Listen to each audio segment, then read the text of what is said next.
जानते हैं, आज के समय में किसी पर उपकार करना, किसी की भलाई करना भी खतरे से खाली नहीं है। क्या पता कब वो हैवान बनकर आपकी भलाई सूद समेत वापस लौटा दे। एक ऐसी घटना जिसने हैवानियत की सारी हदें पार कर दी थी, जिसकी बर्बरता ने पुलिस को भी बेचैन कर दिया था। वहां रहने वाले लोगों की तो बात ही छोड़िए। नमस्कार दोस्तों, तो क्या हाल चाल है आपके। आज हम बात करने वाले हैं भजनपुरा के चौधरी फैमिली केस के बारे में। इस कहानी की शुरुआत होती है देश की राजधानी दिल्ली से। नॉर्थ ईस्ट दिल्ली में शाहदरा नामक डिस्ट्रिक्ट पड़ता है। यहीं पर एक लोकेलिटी है भजनपुरा। ये काफ़ी भीड़ भाड़ वाला इलाका है। बात फरवरी 2020 के शुरुआती दिनों की है। भजनपुरा के सी ब्लॉक के गली नंबर 10 में एक घर था और यहाँ पर 4 से 5 किराएदार अपनी अपनी फैमिली के साथ रहते थे, घर का अलग अलग पोर्शन किराए पर लेकर। 5 से 6 फरवरी के बाद धीरे धीरे इस घर से अजीब सी बदबू निकलनी शुरू होती है। आस पड़ोस के लोग परेशान होने लगे। शुरुआत में तो लोग उतना ध्यान देते नहीं हैं। सोचा कि चूहा वगैरह या कोई छोटा मोटा जानवर घर में मरा पड़ा होगा। वैसे उस मकान में ताला भी लगा हुआ था, तो जो भी लोग यहाँ पर रहते होंगे शायद कहीं गए हों। पड़ोसियों ने यही सोचा। पिछले कई दिनों से ताला लगा हुआ था, लेकिन यहाँ पर यह बदबू कम होने के बजाय दिन प्रतिदिन बढ़ती ही जा रही थी। अब दिन आता है 12 फरवरी 2020 का। दुर्गंध इतनी ज़्यादा हो गई थी कि बर्दाश्त करना मुश्किल था। उस घर के करीब से गुजरने में, सांस लेने में भी प्रॉब्लम होने लगी। पड़ोसियों का वहां पर रहना दुश्वार हो चुका था। घर के ठीक सामने एक जनरल स्टोर था।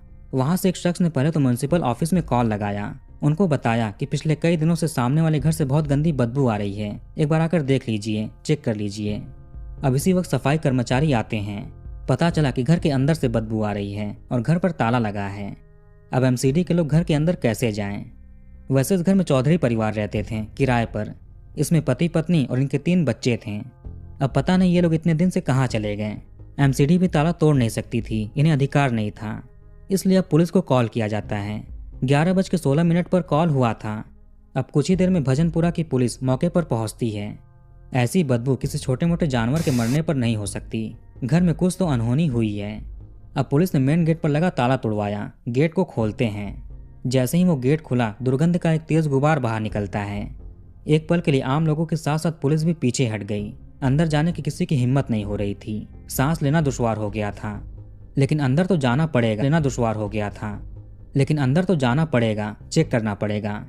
पुलिस ने कई सारे परफ्यूम के बॉटल्स मंगवाए। उनको रुमाल पर छिड़ककर और रुमाल को चेहरे पर रखकर घर के अंदर जाते हैं। गेट के अंदर एक छोटा सा पार्किंग एरिया था। वहां पर ई रिक्शा और चाउमीन बेचने वाली रेहड़ी रखी हुई थी। वहीं पर एक दरवाजा था जो कि बाहर से बंद था, कुंडी लगी हुई थी। अब कुंडी को खोलकर पुलिस घर के अंदर दाखिल हुई। घर में काफी ज्यादा अंधेरा था, ठीक से कुछ समझ नहीं आ रहा था, दिखाई नहीं दे रहा था। पुलिस वालों ने अपने अपने मोबाइल फोन के टॉर्च ऑन किए और अंदर गए। उस घर के अंदर हर तरफ रक्त बिखरे हुए थे, सामान बिखरे हुए थे।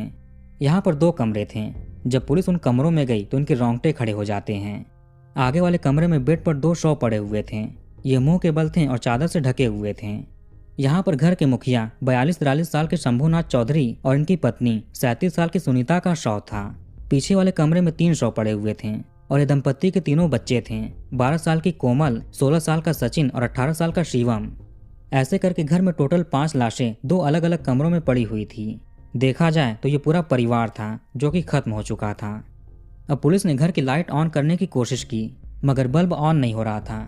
पुलिस ने देखा कि दोनों कमरों में बल्ब है ही नहीं।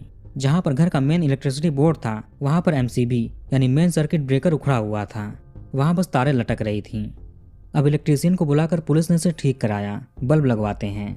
इसी दौरान पुलिस ने फॉरेंसिक टीम को भी मौके पर बुला लिया था। इन्होंने मौके से एविडेंसेस इकट्ठा करने शुरू कर दिए।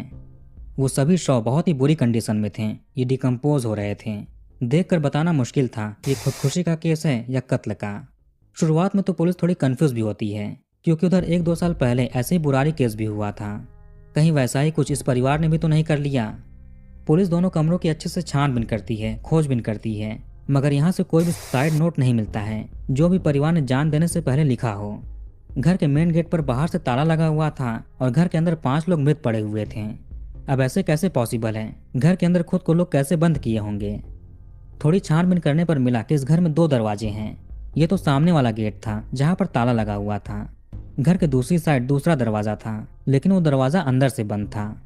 इससे लगा कि परिवार ने मेन गेट पर पहले ताला लगाया ताकि कोई बाहर से डिस्टर्ब ना करे, और पीछे वाले दरवाजे से घर के अंदर गए और खुदकुशी कर ली। वैसे यहाँ पर रक्त भी बिखरे हुए थे, लेकिन खुदकुशी के केस में रक्त नहीं होता है। शायद एक मेंबर ने सबको किसी चीज से मार दिया और खुद भी खुदकुशी कर ली। घर के सामने वाले साइड ग्राउंड फ्लोर का पार्किंग एरिया और 2 कमरे शंभूनाथ ने किराए पर लिए थे। बाकी जो मकान के पीछे वाला पोर्शन था और ऊपरी मंजिल का पोर्शन, वहां पर दूसरे किराएदार रहते थे। अब वो किराएदार तो इसी घर में रहते हैं, काम से बाहर आते जाते भी होंगे। उन लोगों ने इस परिवार को देखा क्यों नहीं, उन्हें दुर्गंध क्यों नहीं आई? शवों की स्थिति को देखकर यही लगा कि हफ्ते 10 दिन से यहीं पर पड़े होंगे। वैसे ये केस कत्ल का भी हो सकता है, क्योंकि कमरों से बल्ब गायब थे, मेन इलेक्ट्रिसिटी खराब की गई थी, सामान बिखरे पड़े थे। वैसे सामान बिखरे तो थे, लेकिन कोई भी कीमती चीज गायब नहीं थी। आस पड़ोस के लोगों ने चौधरी परिवार के बाकी फैमिली और रिश्तेदारों को कॉल कर दिया था। वो भी गली नंबर 8 में, 11 में और बुराड़ी इलाके में रहते थे। वो भी कुछ देर में मौके पर पहुंचे। पुलिस ने फैमिली मेंबर से घर में चेक भी कराया था कि कुछ गायब तो नहीं है। घर की अलमारी वगैरह लॉक थे, ठीक ठाक थे। सुनीता के पर्स वगैरह में भी पैसे पड़े हुए थे। ऐसे पुलिस को लगा कि बदमाश ने बस गुमराह करने के लिए सामान बिखेरा होगा। उसका असली मकसद कत्ल करना ही था। लूटपाट करने वाले बस गिनी चुनी चीजें ही अस्त व्यस्त करते हैं, मगर यहाँ पर तो आम चीजें, किचन के बर्तन तक बिखरे पड़े थे। यह कत्ल का ही मामला है। पुलिस ने IPC 302 के तहत रिपोर्ट दर्ज कर लिया। फिर भी पुलिस कंफ्यूज थी। जब तक मृत्यु का कारण पता नहीं चलता तब तक कुछ नहीं कह सकते। शुरुआती जांच करने के बाद पुलिस ने सभी शवों को पोस्टमार्टम के लिए GTB हॉस्पिटल भिजवा दिया। इनका पोस्टमार्टम अगले दिन होना था। घर पर धीरे धीरे शंभूनाथ के परिवार के लोग, जानने वाले सभी आ चुके थे। घटनास्थल से पुलिस को परिवार का कोई भी मोबाइल फोन नहीं मिलता है। परिवारजनों से पता चला कि घर में बस शंभूनाथ के पास ही फोन था, बाकी कोई यूज नहीं करता था। लेकिन पुलिस को शंभूनाथ का फोन भी नहीं मिला। पुलिस इलाके के CCTV कैमरों को देखना शुरू करती है। घर से करीब 20 मीटर की दूरी पर 3 सरकारी कैमरे लगे हुए थे। साथ में पुलिस ने इस इलाके में, इस गली में एंटर होने वाले जितने भी रास्ते थे, वहां पर लगे कैमरों को भी देखना शुरू कर दिया। फैमिली के लोग बताते हैं कि शंभूनाथ एक सीधे साधे इंसान थे। घर परिवार में भी सब कुछ कुशल मंगल था। वैसे इनका मूल निवास स्थान या पुश्तैनी घर बिहार के सुपौल डिस्ट्रिक्ट में आने वाले मल्हनी गांव में था। लगभग 20 साल पहले शंभूनाथ अपने भाई के साथ काम के सिलसिले में दिल्ली आए थे। दोनों भाई अपने अपने परिवार के साथ आए थे। पहले शंभूनाथ जूस बेचने का काम करते थे, जो कि ठीक ठाक चलता था। उसमें जब थोड़ा नुकसान हुआ तो इन्होंने ई-रिक्शा चलाना शुरू कर दिया। घटना से करीब 8 महीने पहले इनका परिवार भजनपुरा में शिफ्ट हुआ था। इनकी पत्नी सुनीता एक हाउसवाइफ थी।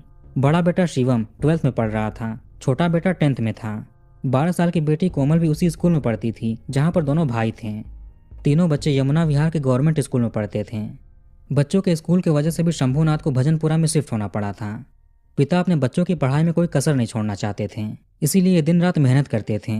घर की फाइनेंशियल कंडीशन भी ठीक ठाक थी। ये मिलनसार लोग थे, आसपास के लोगों से अच्छे संबंध थे। दोनों पति पत्नी के रिश्ते भी आपस में अच्छे थे। तो इन सभी बातों से घर वाले मानने को तैयार नहीं कि शंभूनाथ ने अपने फैमिली के साथ खुदकुशी की है। खुदकुशी करने की कोई वजह भी नहीं थी। वहीं अगर दुश्मनी का भी एंगल देखा जाए तो उसका भी कोई चांस नहीं था। अपने परिवार से, रिश्तेदार से, आस पड़ोस के लोगों से ये परिवार घुल मिलकर रहता था। किसी तरह की कोई दुश्मनी भी नजर नहीं आ रही थी। हाँ, एक चीज हो सकती है, गांव का जमीनी विवाद, मगर जमीन को भी लेकर परिवार में कोई लड़ाई नहीं था। यहाँ CCTV एग्जामिन करने में पुलिस के सामने एक दिक्कत आ रही थी। आखिर कब से लेकर कब तक की फुटेज देखी जाए? कत्ल का दिन तो पता नहीं था, पोस्टमार्टम रिपोर्ट भी नहीं आई थी। शुरुआत आखिर किस तारीख से किया जाए ये समझ नहीं आ रहा था।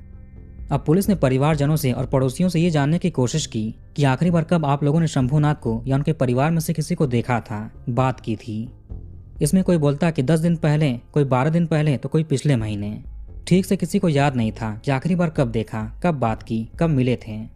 इसी में ऑफिसर्स ने अपना दिमाग लगाया। शंभूनाथ के तीनों बच्चे रोज स्कूल जाया करते थे। तुरंत ही एक टीम यमुना विहार के गवर्नमेंट स्कूल पहुंची। ये सारी चीजें शव मिलने के 24 घंटे के अंदर ही चल रही थीं।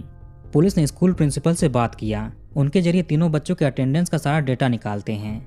यहाँ से पता चला कि तीनों बच्चे आखिरी बार 3 फरवरी को स्कूल आए थे, इसके बाद से नहीं आए। इससे पुलिस को अंदाजा लगा कि कत्ल 3 फरवरी को या उसके बाद हुआ होगा। एक तरफ पुलिस ने इसी के अनुसार CCTV फुटेज देखने शुरू कर दिए, दूसरी तरफ एक टीम शंभूनाथ की CDR रिपोर्ट निकलवाती है। जिस इलाके में ये लोग रहते थे वो एक चहल पहल वाला इलाका था, लोग घुल मिलकर रहते थे। तो अगर कोई अनजान व्यक्ति इस इलाके में आएगा तो कोई ना कोई उसे देख सकता है। लेकिन पड़ोसियों के अनुसार किसी भी अनजान व्यक्ति को इस इलाके में आते जाते नहीं देखा था। शंभूनाथ के घर पर अक्सर इनके रिश्तेदार वगैरह परिवार के लोग आते रहते थे। उनके अलावा कोई अनजान व्यक्ति यहाँ पर नहीं देखा गया। पुलिस को सीसीटीवी एग्जामिन करने के दौरान 2:45 के आसपास एक हट्टा कट्टा आदमी शंभूनाथ के घर की तरफ जाते हुए दिखता है। 2-2:30 बजे के आसपास बच्चों के स्कूल की छुट्टी हो जाती थी। बेटी कोमल घर पर आई और अपना स्कूल बैग रखकर तुरंत ही ट्यूशन पढ़ने के लिए निकल गई। जब ये गई तभी वो हट्टा कट्टा आदमी घर की ओर आता हुआ दिखता है। अभी घर के बाकी दोनों बच्चे शिवम और सचिन स्कूल में ही थे। वो वहीं से ट्यूशन के लिए निकल गए थे। चूंकि बोर्ड एग्जाम करीब था तो उन्हें तैयारी करनी थी। खैर इधर 2:45 पर आदमी तो आ गया, मगर ये जाते हुए नहीं दिखता है। सीसीटीवी के अनुसार कोमल अपना ट्यूशन खत्म करने के बाद 3:43 पर घर पर आती है। फिर ये बच्ची दोबारा घर से बाहर नहीं निकली, जबकि ये पढ़ाई पूरी करने के बाद बाहर खेलने के लिए आती थी। इसके बाद 5:45 पर बड़ा बेटा शिवम घर पर आया। फिर 10-15 मिनट के बाद छोटा बेटा सचिन आता है। ये भी घर आने के बाद दोबारा घर से बाहर नहीं निकले, जबकि ये खेलने कूदने के लिए निकलते थे। इसके बाद वो हट्टा कट्टा आदमी 7:15 पर भजनपुरा से जाते हुए दिखता है। फिर यही आदमी रात में 10:45 पर शंभूनाथ को लेकर घर पर आता है। इसके बाद 11 बजे ये रात में वहां से निकल गया। अभी आदमी संदिग्ध हो चुका था, सस्पेक्ट हो चुका था। साफ साफ तो इसका चेहरा कैमरे में कैप्चर नहीं हुआ था, मगर इसके चलने का तरीका, इसके कपड़े वगैरह, ये सारी चीजें कैमरे में कैद हो गई थीं। इसी बीच पुलिस के पास शंभूनाथ की सीडीआर रिपोर्ट आती है।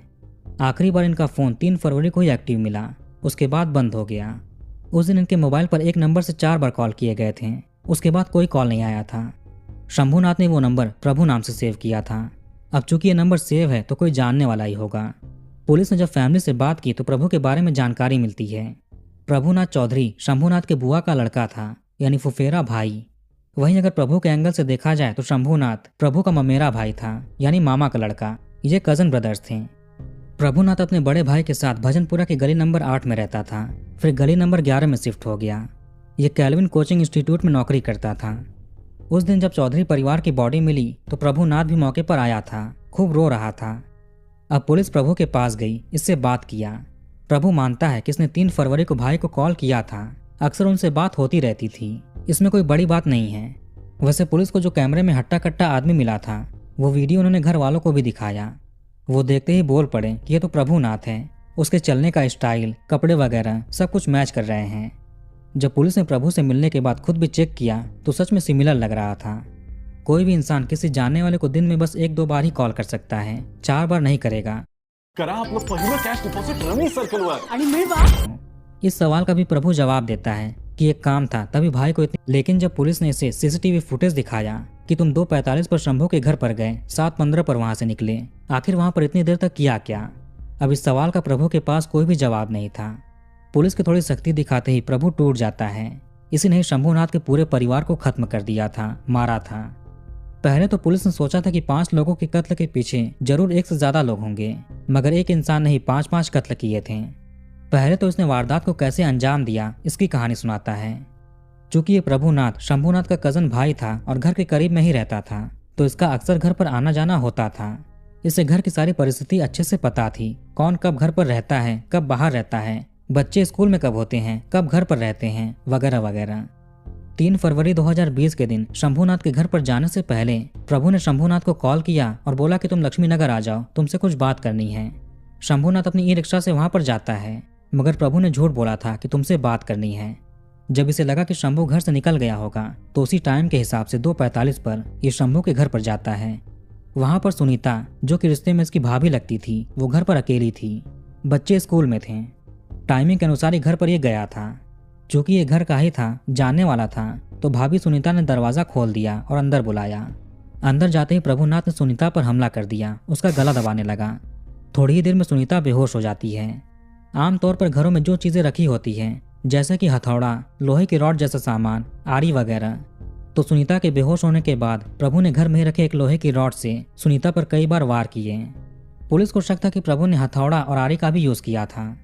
ऐसे लोहे की रॉड से प्रभु ने सुनीता का कत्ल कर दिया, मगर वहां की स्थिति को देखकर इसे चक्कर आने लगा। ये जमीन पर ही बैठ जाता है। फिर थोड़ी देर के बाद ये उठता है। सुनीता के शव को आगे वाले रूम में बेड पर लिटा दिया और चादर से ढक दिया। इसी बीच 3:30 बजे शंभूनाथ का कॉल प्रभु के पास आता है कि मैं लक्ष्मी नगर में हूँ, तुम कहाँ पर हो? प्रभु ने कहा कि तुम वहीं पर रुको, मैं आ रहा हूँ, कुछ काम था तो उसी वजह से देरी हो गई। मगर यह आदमी तो शंभूनाथ के घर पर ही था और उसकी वाइफ का कत्ल कर चुका था। 3:43 पर बेटी कोमल ट्यूशन पढ़ने के बाद घर पर आई। प्रभु ने घर की बिजली काट दी थी, जिससे पूरा अंधेरा हो गया था। इसने बल्ब वगैरह उतार दिए थे। जब कोमल आई तो प्रभु ने दरवाज़ा खोला। रिश्ते में ये इसका चाचा लगता था। कोमल चाचा को देखकर बहुत खुश होती है। प्रभु ने इससे कहा कि तुमको आग बंद करके अपने कमरे में जाना है, चलो देखते हैं कि तुम ये कर पाती हो या नहीं। इसके बाद प्रभु ने कोमल की आग पर कपड़ा बांध दिया।